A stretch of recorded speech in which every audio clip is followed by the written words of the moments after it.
Assalamualaikum warahmatullahi wabarakatuh. Saya Mira Kusmianti akan mencoba menjelaskan tentang kegiatan aksi nyata yang saya lakukan dalam kegiatan pembelajaran modul 1.2 nilai dan peran guru penggerak.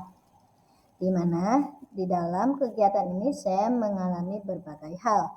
Di antaranya, peristiwa yang saya alami adalah mulai dari mempelajari materi yang luar biasa, banyak, panjang, namun ketika kita menjalankannya dengan ikhlas, ya, belajar dengan ikhlas mempelajari sesuatu sebanyak apapun itu bahan bacaannya, maka insya Allah akan ada ilmu yang menempel di dalam lubuk hati kita. Kemudian setelah itu dilanjutkan dengan kolaborasi, ya. Saya bertemu dengan rekan-rekan, ya, guru penggerak lainnya dari berbeda sekolah yang sebelumnya tidak mengenal, kemudian dipersatukan oleh tugas dan akhirnya di sana terjadilah kegiatan kolaborasi yang sangat luar biasa, menyenangkan sekali dan memberikan pengalaman yang luar biasa bagi saya khususnya, dan membuka wawasan ternyata wah, dengan kolaborasi memang itu adalah salah satu metode belajar yang patut dicoba dan dikembangkan di masa sekarang dan di masa depan, karena efeknya akan jauh lebih banyak sekali. Kemudian setelah itu kita melakukan koneksi antar materi, di mana saya mempelajari kembali materi yang sudah dibahas sebelumnya dan mencari kaitannya dengan materi yang sedang dibahas hari ini, sehingga memberikan saya pemahaman yang utuh terkait dengan filosofi Ki Hajar Dewantara dan nilai dan peran guru penggerak. Kemudian setelah itu saya melakukan aksi nyata dengan menerapkan beberapa nilai guru penggerak dalam kegiatan sehari-hari saya. Adapun perasaan saya selama belajar di modul ini, saya rasa peran dan nilai guru penggerak adalah hal yang harus dimiliki demi terwujudnya cita-cita pendidikan bangsa dan menjadi guru yang berpihak pada murid, mandiri, kolaboratif, inovatif, dan reflektif. Nah, dengan cara seperti itulah ya cita-cita pendidikan bangsa Indonesia akan terwujud. Kemudian pembelajaran yang saya dapatkan selama kegiatan ini adalah saya semakin sadar bahwa masih banyak metode dan cara pembelajaran agar menjadi hal yang membahagiakan siswa dan dapat dilakukan, yaitu dengan cara kolaborasi dan berpihak pada murid, yang dimana saya harapkan siswa tidak akan merasa tertekan selama kegiatan pembelajaran. Kemudian saya melakukan perencanaan setelah memahami materi-materi di kegiatan pembelajaran pendidikan guru penggerak ini. Saya ingin sekali juga menerapkan metode belajar merdeka pada siswa, karena saya rasa dengan hal ini saya mampu menggali potensi siswa jauh lebih dalam, utamanya dalam hal bagaimana mereka mampu memanfaatkan teknologi informasi ini untuk pengembangan dirinya di masa sekarang dan masa depan. Nah, adapun nilai dan peran guru penggerak di antaranya satu, mandiri, di mana guru tersebut harus mampu memunculkan motivasi di dalam dirinya sendiri dan membuat perubahan yang baik untuk lingkungan sekitarnya. Jadi sebagai seorang guru penggerak itu harus mandiri, bertanggung jawab pada dirinya dan juga lingkungannya. Kemudian guru yang reflektif, di mana guru tersebut selalu melihat dari sisi positif dari saran atau kritik yang disampaikan oleh siapapun dalam rangka memperbaiki diri, serta kita juga sebagai seorang pribadi harus mampu melihat kekurangan dan kelebihan diri kita sendiri dan berupaya untuk menjadi diri yang lebih baik. Kemudian guru juga harus memiliki sifat atau sikap kolaboratif, di mana kolaboratif itu adalah salah satu skill atau kemampuan yang harus dimiliki oleh manusia di zaman sekarang. Karena ya banyak sekali pekerjaan yang bisa kita lakukan dengan berkolaborasi untuk menghasilkan karya yang lebih baik. Selain itu, sebagai guru kita juga harus inovatif. Utamanya kita sebagai guru komputer sudah pasti harus senantiasa mengaktualisasi diri terkait dengan perkembangan teknologi, yang dimana teknologi tersebut itu pastinya menjadi suatu hal yang baru buat kita Dan sebagai guru yang bertanggung jawab, kita pun harus senantiasa mau belajar supaya kita mampu menghasilkan metode pembelajaran yang inovatif dan supaya siswa pun tergerak untuk menghasilkan karya yang inovatif sesuai dengan perkembangan zaman. Kemudian, nilai guru penggerak berikutnya adalah berpihak pada murid. Dan ternyata di era digital ini memang kita harus melakukan kegiatan yang berpihak kepada murid, di mana kita tahu ya generasi zaman sekarang itu adalah generasi yang dari segi teknologi terkadang mereka jauh lebih maju ya, dari kita ya, karena apa?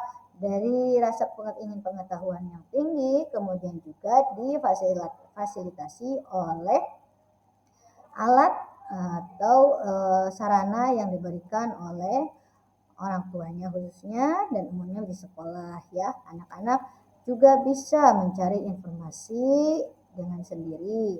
Kita sebagai guru bertugas untuk menjadi pamong ya. Kalau misalkan anaknya itu mendapatkan pemahaman yang tidak tepat, maka kita sebagai guru adalah bertugas untuk membetulkannya. Ibaratnya kalau anak itu belok, maka kita harus meluruskannya.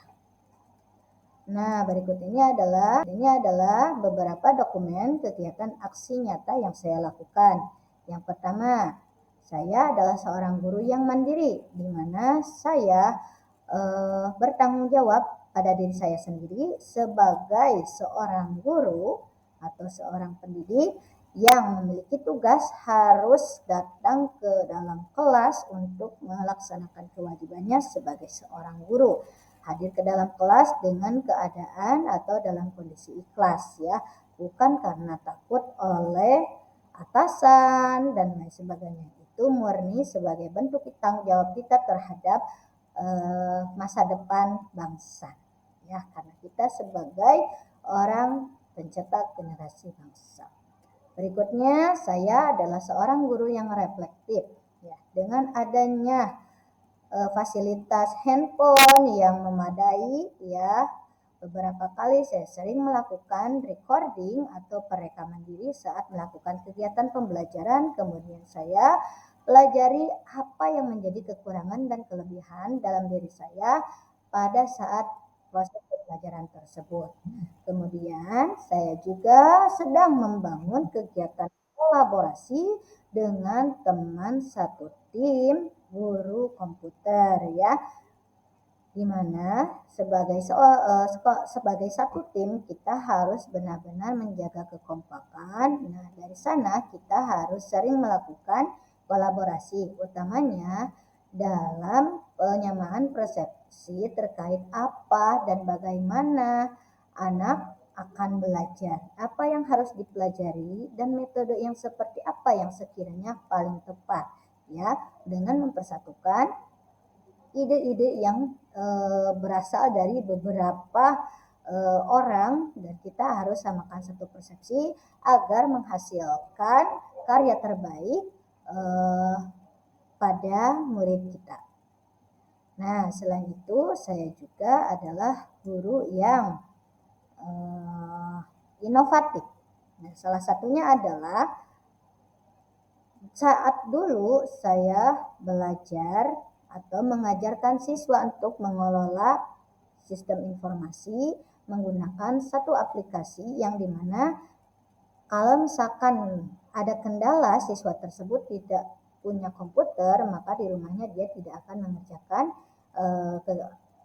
kerjaan tersebut. Tapi dengan adanya aplikasi yang terbaru sekarang, yang dimana aplikasi tersebut bisa membuat proyek tersebut, dalam arti kata di sini adalah membuat presentasi PowerPoint, itu kalau dulu menggunakan Microsoft Office Word, sekarang bisa menggunakan aplikasi Canva ya, yang dimana Canva itu bisa diakses menggunakan handphone. Jadi meskipun anak tidak punya komputer ya, anak tetap bisa belajar menggunakan handphone mereka dengan menghasilkan karya berupa presentasi. Nah, kemudian kegiatan yang saya lakukan adalah mempersilahkan anak ya untuk menggunakan alat belajar apa yang mereka suka saat praktek ya. Maka kegiatan ini berpihak pada murid, di mana murid tersebut diberikan kebebasan. Mana alat yang kamu sukai untuk kamu gunakan dalam berkarya. Ada yang memilih komputer, saya dukung, dan ada yang menggunakan handphone pun juga saya dukung, dengan tetap di bawah pengawasan saya. Nah, selain itu juga saya adalah seorang guru yang mandiri serta bertanggung jawab pada diri sendiri dan lingkungan. Nah, salah satu contohnya adalah saya memberikan support ya kepada anak-anak yang sedang bertanding di Zoom meeting itu ya, sebagai bentuk dukungan moral bahwasanya adalah saya seorang orang tua atau wali kelas yang bertanggung jawab atas moralitas ya atau moral pada diri siswa, karena kehadiran kita sebagai wali kelas itu menjadi supporter itu sungguh memberikan efek yang luar biasa bagi siswa. Nah, demikian hal-hal yang bisa saya sampaikan dalam kegiatan aksi nyata ini. Terima kasih. Apabila ada kekurangan mohon bimbingannya. Wassalamualaikum warahmatullahi wabarakatuh.